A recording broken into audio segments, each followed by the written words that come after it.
जंगल में एक बहुत बड़ा पीपल का पेड़ था जिस पे तोतों का एक झुंड रहता था। वहाँ तोते अपने छोटे छोटे बच्चों के साथ रहते थे।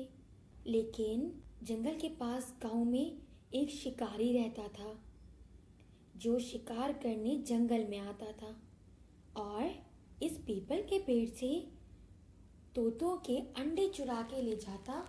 और जब अंडे में से तोते के बच्चे निकलते तो उसको जाके बाजार में बेच आता था। तोते बहुत परेशान थे। एक दिन सारे तोते बैठ के बात करने लगे। तोते बहुत परेशान थे ये सोच के कि अगर इसी तरह शिकारी उनके अंडे लेके जाके बेचता रहा तो उनका तो पूरा खानदान खत्म हो जाएगा। एक तोता बहुत परेशान, उसने कहा, मैं यहाँ नहीं रहना चाहता, मुझे अपने बच्चों का बहुत खतरा है। दूसरा तोता बोला, हाँ हाँ वाकई तुम सही कह रहे हो। अगर ऐसे हमारे अंडे चोरी होती रहे तो हमारा तो नस्ल ही खत्म हो जाएगी। वो ये बात कर ही रहे होते हैं कि अचानक से शिकारी की चीखने की आवाज आती है, कोई बचाओ, मुझे बचाओ, मेरी जान बचाओ। तोते कहते हैं, अरे ये तो उसी शिकारी की आवाज है, लगता है वो हमारे अंडे लेने आया है।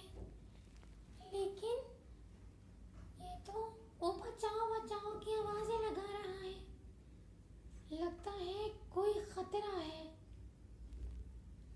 सब तोते कहते हैं कि हम तो नहीं जाएंगे, वो तो हमारे अंडे चुराता है, हमें परेशान करता है, हम उसकी मदद नहीं करेंगे। लेकिन उसमें एक मिट्ठू तोता बहुत अच्छा और नरम दिल होता है। वो कहता है, मैं तो जाऊंगा, मैं जाऊंगा और उसकी मदद भी करूंगा। मिट्ठू तोता उड़ के आवाज का पीछा करते हुए शिकारी के पास पहुंचता है और देखता है कि शिकारी दर्द से कर्रा रहा है और उसके पैर पे सांप के काटने के निशान हैं।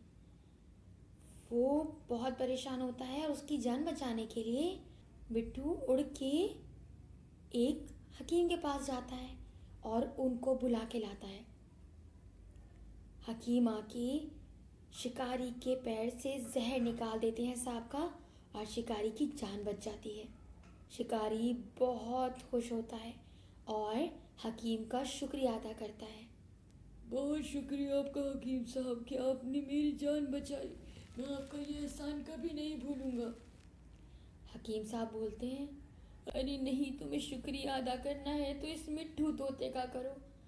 तुम्हें देख के ये मुझे बुला के यहाँ ले आया और मैंने तुम्हारी जान बचा ली। शिकारी बहुत शर्मिंदा होता है और तोते से अपनी गलती की माफ़ी मांगता है और कहता है, तोते, आइंदा मैं तुम्हारे बच्चों और अंडों को कभी नहीं लेके जाऊंगा, मैं तुम्हें कभी परेशान नहीं करूंगा। तुमने मुझ पे बहुत एहसान किया है और मैंने जो अभी तक किया उसके लिए मुझे माफ़ कर दो। तोता उसे माफ़ कर देता है। ना अब शिकारी तोतों के अंडे और बच्चों को परेशान करता है और ना ही तोतों को अपना घर छोड़ के जाना पड़ता है।